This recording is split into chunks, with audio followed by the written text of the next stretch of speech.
Yes, kamwifurize ikaze, nkwifurize kugubwa neza aho uri mu mpande zose zigiye zitandukanye z'isi.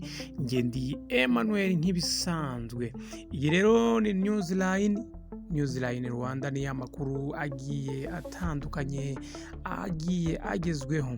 Ubu rero ndakurabuye wowe ukunda gupostinga amavideo y'abandi cyangwa se ukunda gukora video, wakora video ugashyiraho ifoto itajyanye n'icyo wavuze muri video, cyangwa se ugashyiraho titre cyangwa se umutwe w'amagambo udahuye n'ibyo watangaje muri video yawe. Rero urubuga rwa YouTube mu kanya rushyizeho amategeko ko rugiye guhanagura video zose kabisa zigiye zifite imitwe y'amagambo idahura n'ibiziyirimo.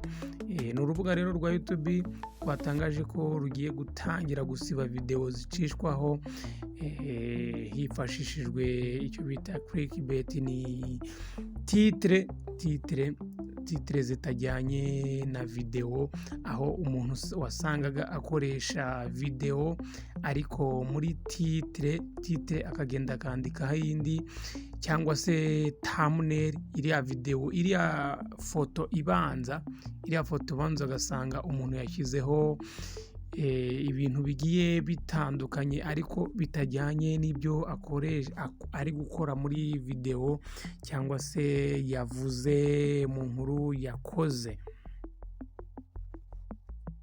Akenshi rero bikorwa hagamijwe gukurura abantu benshi bareba iyo video. Izi mpinduka rero YouTube igiye gutangira gukora rero zizatangirira mu Buhinde. Urabizi ko ariho hagiye cyane bakora biriya bintu bigiye bitandukanye. Ibi rero no mu Rwanda ngira ngo benshi bakoresha imbuga nkoranyambaga iri kosa bakunze kurigwamo, aho usanga umuntu yakoze inkuru igiye itandukanye ariko ugasanga mu nkuru ye nta n'ifoto, mu mafoto yashyize imbere nta n'imwe ihuye n'inkuru yakoze. Rero umuvugizi wa YouTube bamwita Jack Malone yabwiye ikinyamakuru rero The Verge, iki ni ikinyamakuru rero, yakibwiye ko mu gihe cy'amezi make izi mpinduka zizagenda zigera no mu bindi bihugu. YouTube yavuze ko hafashwe umwanzuro wo gufata izi ngamba nshya kuko byagaragaye ko iyi video zimeze gutya ziyobya abantu, cyane ku ngingo zirebana n'amakuru aba agezweho cyangwa ayako kanya. Rero yifashishije urugero rwa video yigeze gushyirwa hanze ivuga ko perezida yeguye, nyamara wayifungura ugasanga ko ntaho bivugwa cyangwa se bigaragara ko perezida yeguye, yewe nta naho ibirimo bihuriye na politiki. Rero YouTube izajya isiba aya mashusho itabanje kumenyesha ba nyirayo ko bigiye gukorwa. Ntabwo bazajya bakumenyesha ko bagiye kugusibira video. Rero ni kuvuga ko bazajya bayashyiraho nyuma bisange yavuyeho. Uzajya ushyiraho video wisange video yawe yavuyeho. Yagize ati rero mu gihe dukomeje guhugura abakoresha uru rubuga rwa YouTube ibijyanye n'amategeko, tuzibanda cyane kugenzura no gushyira mu bikorwa izi mpinduka mu mashusho mashya azajya ashyirwa ku rubuga rwa YouTube.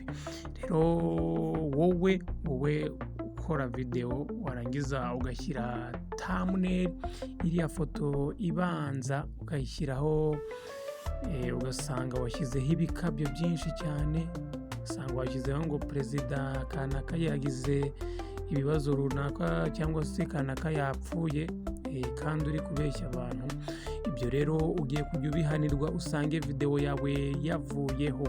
Na babandi bandika titire za video ugasanga umuntu yanditse umutwe w'amagambo uteye ubwoba cyane, cyangwa se uvuga ibyo utakora muri video wakoze, cyangwa se tuvuge audio wakoze. Biterwa igihangano cyose wakoze washyize kuri YouTube, warangiza ugashyiraho titire ndetse n'ishusho cyangwa se iriya foto ibanza itajyanye n'ibyo wakoze, uzajya wisanga video yawe yasibwe. Rero ibi ni impinduka zabaye kuri YouTube, aho kuri uyu munsi benshi bagiye binubira.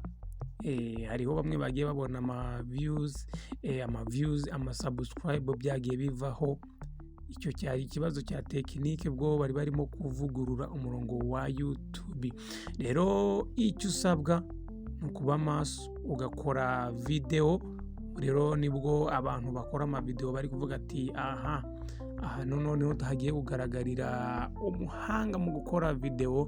Niho rero u Rwanda rugiye guhatanira, dore ko benshi bakunze gukora ibihuha, bagakora amafoto akurura, cyangwa se ugasanga umuntu yishyiriyeho indirimbo runaka agashyiraho ngo ni kanaka wayiririmbye kandi atari nawe, kugira ngo ikurure umuntu.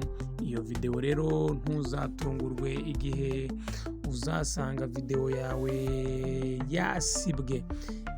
Ni impinduka rero zibaye nyuma y'uko YouTube ibonye ko hari kuba amakosa akomeye cyane ku bantu bakoresha YouTube muri rusange. Rero kanda subscribe niba utarayikora. Njye ndi Emmanuel nk'ibisanzwe, nyagasani nabarinde.